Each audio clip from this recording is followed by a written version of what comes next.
tolerate the woman Jezebel, who calls herself a prophetess, and who is teaching. She's also teaching. And leading astray my servants and beguiling them into practicing sexual vice and eating food sacrificed to idols. Nou, ons moet verstaan dat wanneer ons praat van 'n vrou, wanneer die woord van God na 'n vrou verwys, dan praat hy van 'n kerk.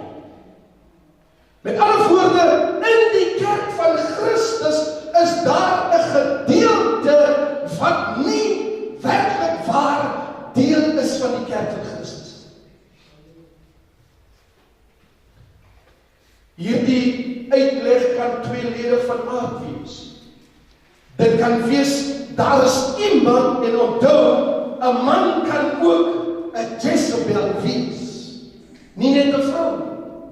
Hoe kry 'n man 'n Jezebel gees? Hy steek hom aan by sy vrou.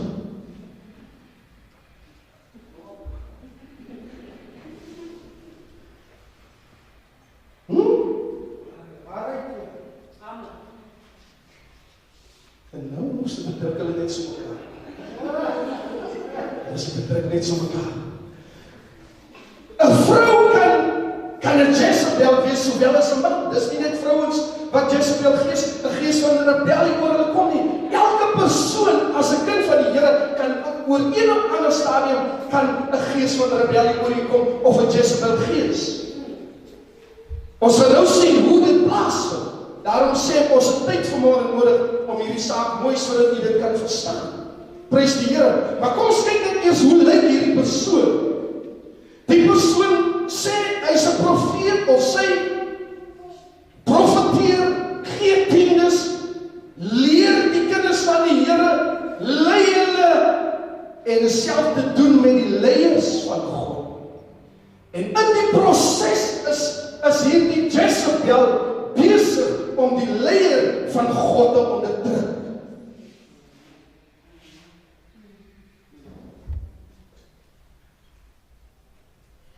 Sy voed hom met voete, met kos, eating food sacrificed to idols. Dis kos wat aan afgode gevoer word, wat sy nou kom en aan die man van God kom voer.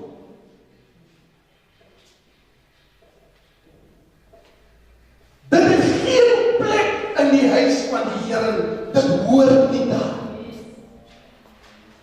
Maar onthou, die man van God is vasgevang in die gees van Jezebel. Nou die situasie kan omgedraai moet word, Dit kan wees dat 'n vrou ook die leier is in 'n bediening en die man is die Jezebel. Prys die Here. Hier raak die saak bietjie moeilik, Maar net so vinnig voordat ons ter afsluiting, wat ons laaste weer na toe gaan terugkom, God sê, as hierdie Jezebel nie verwyder word nie, kom ek terug en ek kom straf met dood. Jezebel moet gaan. Daar is nie plek vir Jezebel in die huis van die Here nie. En apostoliese, profetiese mense dink nie Jezebel in hulle midde nie. Kan ons die Here lof of nie daarvoor? Die gees van Jezebel moet doodgemaak word. Daar's 'n hele lang gedeelte wat ons moes gedoen het, wat ons nie kan doen nie. Eerstens, what is headship? Wat is hoofskap? Hoofskap is 'n status van chief authority. Dis die hoofautoriteit, Dis die hoofskap in die huis. Dis mos waar alle probleme begin, in die huis. Dis waar die man aangesteek word, Jezebel se gees. Dan kom hy kerk toe, en dan draai die gees, kom draai in die kerk oor. Hy kry hom by die huis, by sy vrou, wat nie bereid is om onderdanig te wees aan die heerskappy van die man.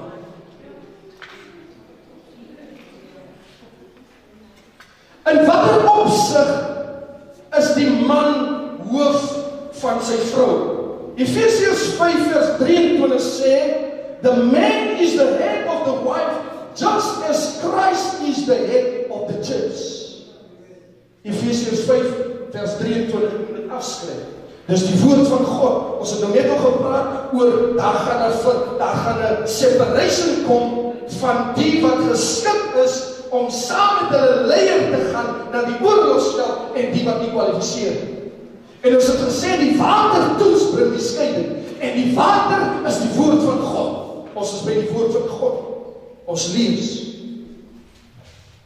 The man is the head of the wife, just as Christ is the head of the church. Metaphorically, the husband is the shepherd and his wife the sheep. Johannes 10 vers 11. Dis metafories gespreek.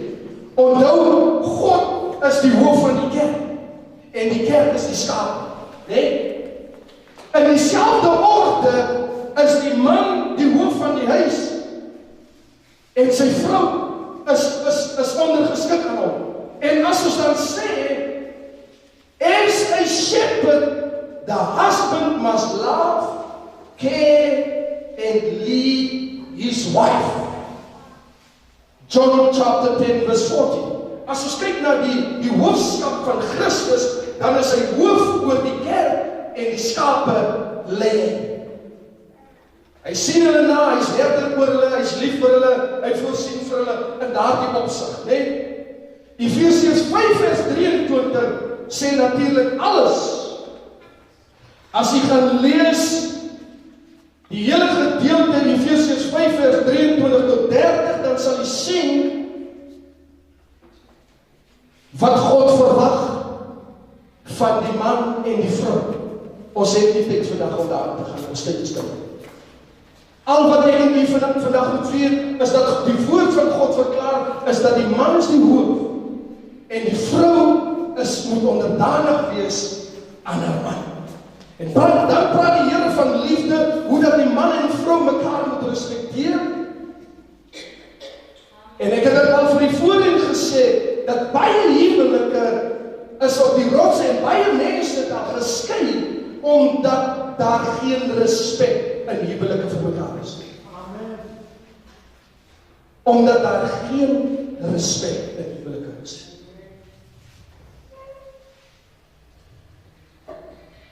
Met ander woorde, die man is die finale autoriteit vir besluitneming in die huwelik.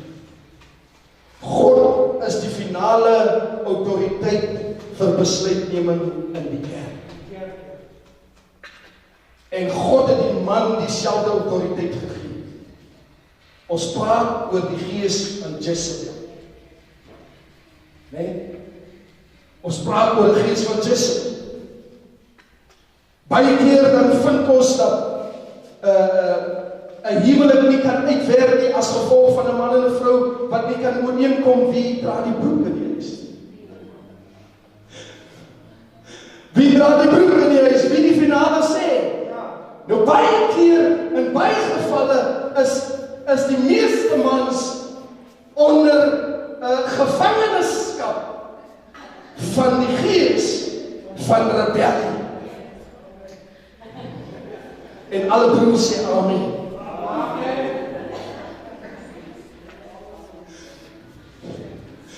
U sal moet die aangesig van die Here soek om hierdie saak uit te sorteer. Ons praat nie vandag daaroor nie. Ons praat van Jezebel in die huis van die Here. Amen.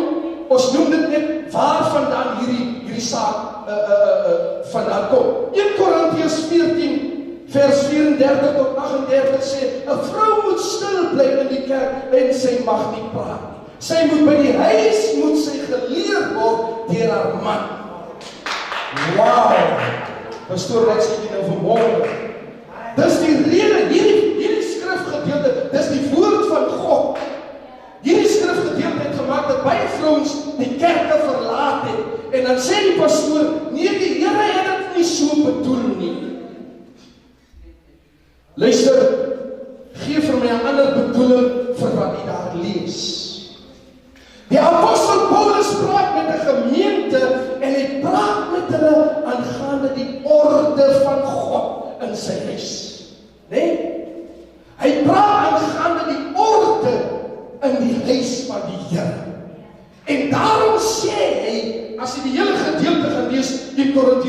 gebeur nie. Dan sal jy sien hoe dat hy praat van die profeet, wanneer mag hy praat, wanneer mag hy nie praat nie.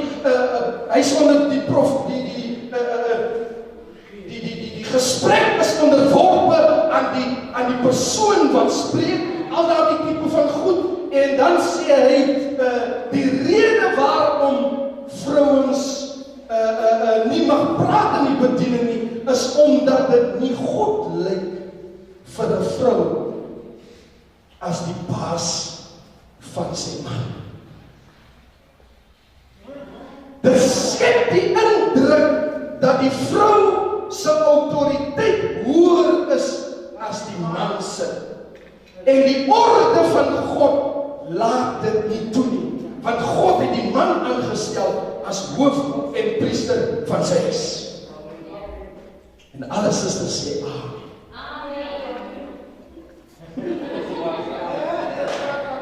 Dis maar baie swak amen, prys die Here. Waarom laat ons dan susters spreek in die huis van die Here? Omdat ons susters geestelik volwasse is. Ons het nie susters wat onordelik optree